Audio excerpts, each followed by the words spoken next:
udah mulai kurang. 10 akhir yang sebenarnya itu adalah inti daripada Ramadan. Di situ ada malam Lailatul Qadar, di situ pula kita mulai down. Maka kita harus garis kembali tujuan kita sebenarnya apa. Jadi dahulu kala ada satu rombongan fil namanya, yaitu fil itu gajah pada masa Imam Malik radhiyallahu anhu. Jadi beliau ketika itu lagi halaqah ilmu, lagi mengajar ya, Tiba-tiba ada datang rombongan fil gajah ya, rombongan fil gajah. Ada gajah. Akhirnya semua santri beliau, murid-murid beliau pergi untuk lihat gajah itu. Karena di Madinah ketika itu nggak ada gajah, jadi mereka belum pernah lihat gajah. Gajah itu kan yang adanya di Yaman, kira ya. Di Mesir pun nggak ada gajah. Jadi gajah itu binatang yang langka di Madinah. Nah, semua santri yang pergi kecuali satu orang. Siapa dia? Namanya Yahya bin Yahya Al-Laitsi. Jadi kalau kita buka kitab Al-Muwatta Malik, itu kita akan dapati di antara nama yang paling penting, yang riwayatnya paling sahih kepada Imam Malik radhiyallahu anhu, itu adalah murid beliau Yahya bin Yahya Al-Laitsi. Imam Malik tanya kepada beliau, kepada Yahya bin Yahya, "Ya Yahya, hal ra'aita fil al-qabr?" Wahai Yahya, kamu pernah nggak lihat gajah sebelum ini? Dijawab oleh Yahya bin Yahya Al-Laitsi, "La, saya belum pernah lihat." Jadi, "Falimala ra'aita?" Kenapa kamu nggak lihat? Apa jawaban Imam Lais, Yahya bin Yahya Al-Laitsi, yang bisa kita ambil pelajaran daripada jawaban tersebut? Jawaban beliau adalah, "Ya Imam, saya kesini bukan untuk melihat gajah. Saya kesini untuk halaqah ilmu, mendapatkan ilmu daripada Imam Al-Malik radhiyallahu anhu." Nah, ini hadaf tujuan daripada Yahya bin Yahya Al-Laitsi ini menuntut ilmu.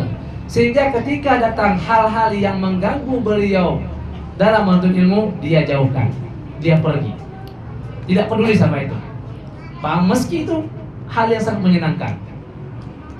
Apa yang bisa kita ambil dari pelajaran daripada cerita ini, daripada kisah ini? Kisah ini kisah benar, ya.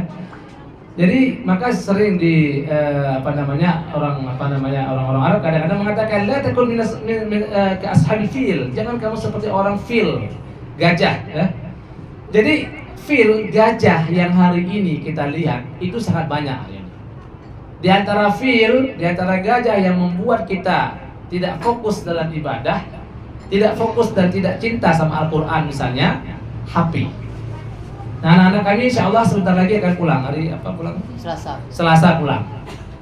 Nah, Selasa mereka pulang, adakah asar kesan yang mereka sama 21 hari ya, 21 hari di pesantren, baca Qur'annya terjaga, tahajudnya terjaga, tarawihnya terjaga, ya, dan lain-lainnya, bisa gak diterapkan ketika mereka sampai di rumah nanti? Sekarang hari ini ya, miris. Pemuda hari ini sangat miris. Dia berada di zaman fitnah. Pemuda inilah cikal bakal yang akan menguasai dunia nanti. Apakah kita masih dalam garis Islam ataukah kita keluar dari garis itu? Coba kita belajar daripada sejarah, di mana sejarah mencetak pemuda-pemuda yang luar biasa. Bahkan Islam ketika itu dengan jumlah yang sangat sedikit menggentarkan Romawi dan Persia sekaligus. Padahal Islam belum kuat, belum banyak manusianya, belum ramai. Tapi sedikit itu bagaikan mutiara di tengah lautan, ditakuti oleh semua. Hari ini Islam banyak, ya, tapi ghusaun, kita tuh seperti buih di lautan. Jadi kalau kita melihat sejarah dahulu kala, misalnya seperti masa Salahuddin Al-Ayyubi kecil ya, kita lihat dulu. Ketika Salahuddin Al-Ayyubi radhiyallahu anhu ya kecil, beliau tuh ayahnya bernama Najmuddin Ayyub. Sedikit ya karena takutnya harus lihat fakturnya. Beliau itu ayahnya bernama Najmuddin Ayyub, sedangkan pamannya bernama Asad bin Syirkuh. Nah, yang kita ingin katakan, nah ketika Najmuddin Ayyub itu mencari istri ya, itu udah tua beliau, udah usia 30 ke atas. Ketika beliau ke dalam masjid, ada seorang syekh tanya, "Wahai Najmuddin, kenapa kamu tidak menikah?" Apa jawaban Najmuddin? "Saya akan menikah dengan seorang perempuan yang bercita-cita punya anak membebaskan Masjidil Aqsa." Ini karena kita lagi panas-panas tentang Masjidil Aqsa ya. Jadi tiba-tiba datang seorang perempuan yang juga sudah agak lanjut umurnya. Ditanya sama syekh ini, "Wahai wanita, kenapa kamu belum nikah sampai sekarang?" "Ya syekh, saya tidak ingin menikah kecuali mendapatkan seorang suami yang punya cita-cita melahirkan anak pembebas Masjid Masjid Aqsa."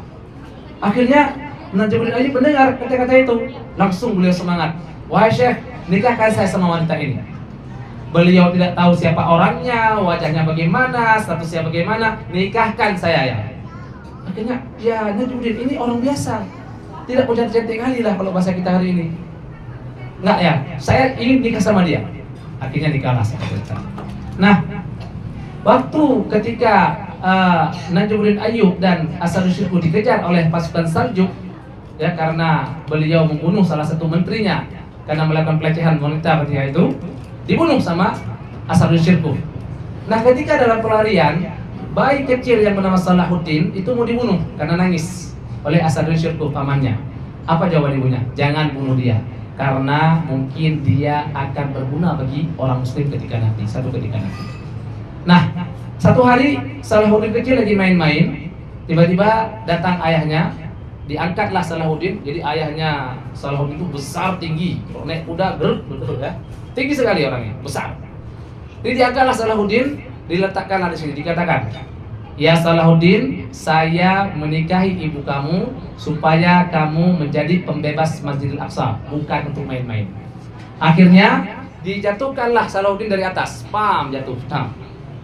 Katanya, "Sakit ya Salahuddin?" "Ya." "Fadila natasruh, kenapa kamu nggak nangis?" Apa jawaban Salahuddin yang membuat kita emas? "Tidak pantas sebagai seorang pembebas Masjidil Aqsa nangis," katanya. Ini semangat dari kecil, seorang pemuda yang luar biasa, yang mencintai agamanya seperti mencintai, ya kalau hari ini kita mencintai kehidupan, luar biasa. Pemuda kita ada nggak yang hatinya seperti itu? Ada nggak pemuda kita hari ini yang punya cita-cita, saya ingin jadi presiden yang bagus, saya ingin menjadi pemimpin yang bisa mendatangkan kemaslahatan kepada semua manusia? Ada nggak pemuda kita seperti itu? Hari ini miris. Kita lihat anak-anak muda kita hari ini di sini di mana-mana, ya. Jangankan untuk mengajarkan yang sunnah-sunnah, kadang-kadang puasa pun nggak mau mereka. Hari ini kita terlalu berat orang memegang Quran. Yang Quran kalau dipegang 1 jam, itu kalau kita ya biasa ya baca Quran 1 juz tuh, kira-kira udah setengah juz, tuh lihat berapa lembar lagi ujungnya. Berapa lembar. Ini sering kita buat.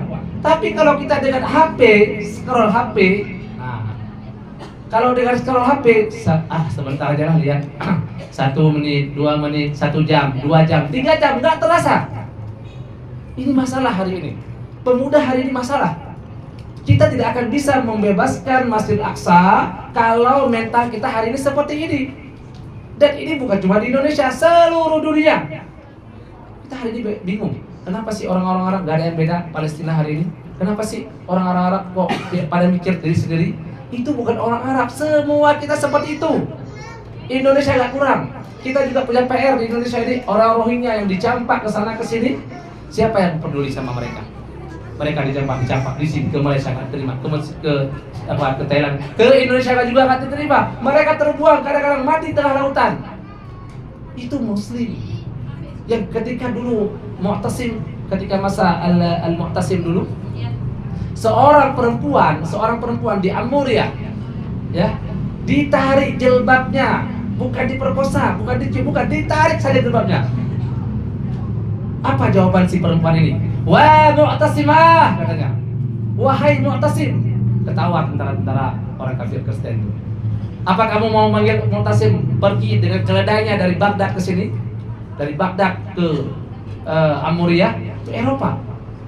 Ketawa dia. Akhirnya ada seorang muslim yang giranya luar biasa, pergi dia ke Baghdad, menempuh waktu sekitar 2 bulan lamanya. Dia laporkan kepada Mu'tasim.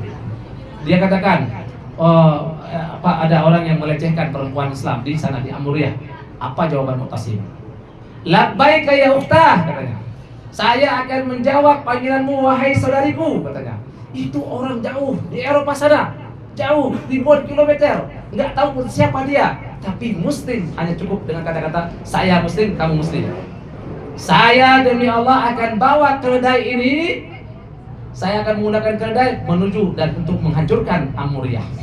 Akhirnya Sultan Raja Al-Mu'tasim membuat tentara yang luar biasa ramainya, kemudian dibawalah ke Amuriyah. Akhirnya Amuriyah ditaklukkan selama 2 bulan. Ini ghirah seorang muslim. Hari ini coba kita lihat, kalau kita lihat di berita, kita lihat ya Allah ya Rabbi, Uighur misalnya, di sana orang Cina melarang orang-orang Uighur berpuasa, melarang sholat, bahkan yang lebih parah lagi masjid dijadikan kandang ayam. Siapa hari ini yang bisa peduli kepada mereka? Jadi Uighur ini nggak lebih parah daripada Palestina. Kalau Palestina ini orang kuat imannya, kuat meski hancur negara, tapi imannya ada. Mereka paham ilmu. Uighur tidak paham mereka dengan ilmu.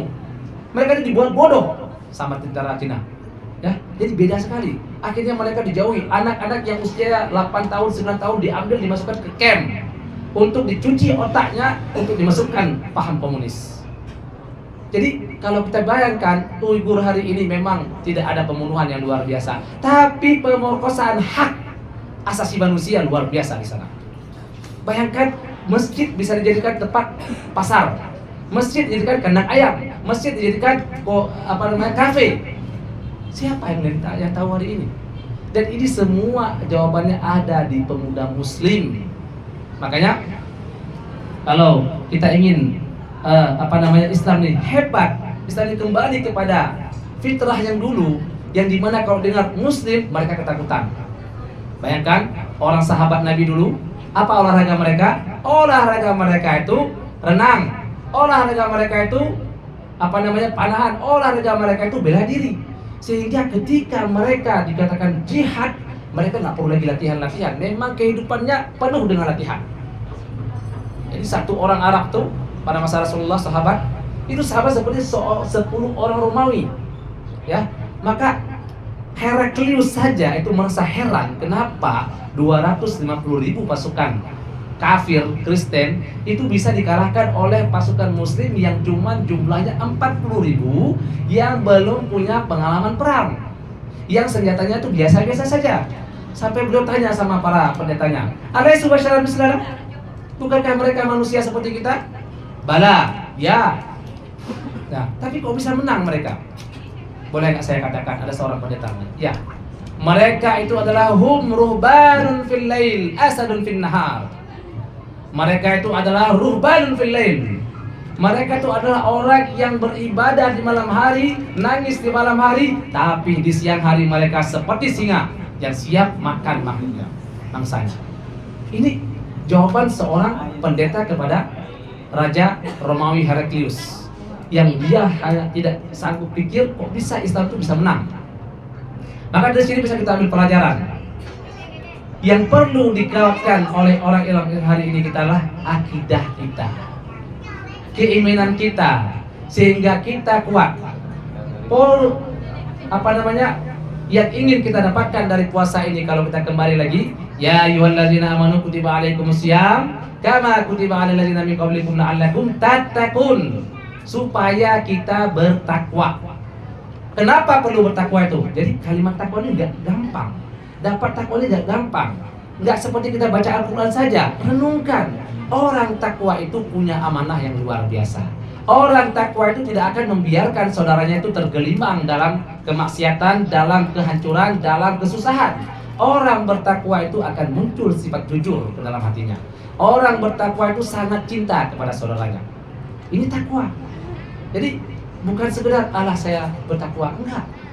Dan kita takwa ini enggak gampang. Kita harus berdoa sama Allah.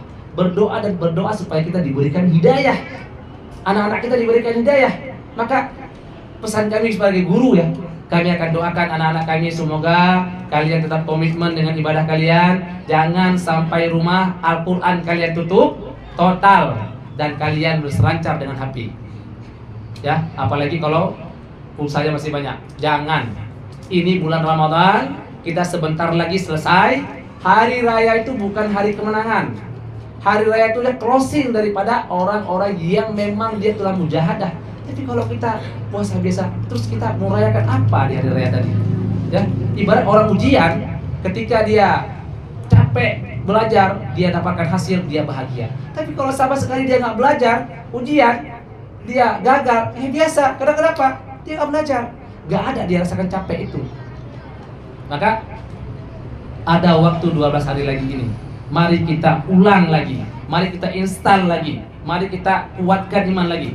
Jangan sampai semakin ke depan semakin kita malas. Padahal itu adalah inti daripada istijabah doa. Maka bulan ini bulan penuh keampunan. Berdoalah banyak-banyak. Semoga Allah memberikan kepada kita anak-anak yang soleh, murid-murid yang soleh, murid-murid yang berperilaku seperti Salahuddin, berperilaku seperti Nuruddin Zeki, dan banyak tokoh-tokoh muslim yang harus kita sampaikan kepada pemuda-pemuda hari ini, supaya yang jadi role model mereka, yang menjadi panutan mereka adalah tokoh-tokoh muslim, bukan tokoh-tokoh kafir seperti Mustafa Kamal Atatürk misalnya, seperti Hollah Bukan misalnya, dan lain-lain. Maka anak-anak kita perlu masukkan ke dalam pikiran mereka, jadilah kamu seperti Abu Bakar, jadilah kamu seperti Umar, jadilah kamu seperti Salahuddin Ayyubi, jadilah kamu seperti Muhammad Al-Fatih.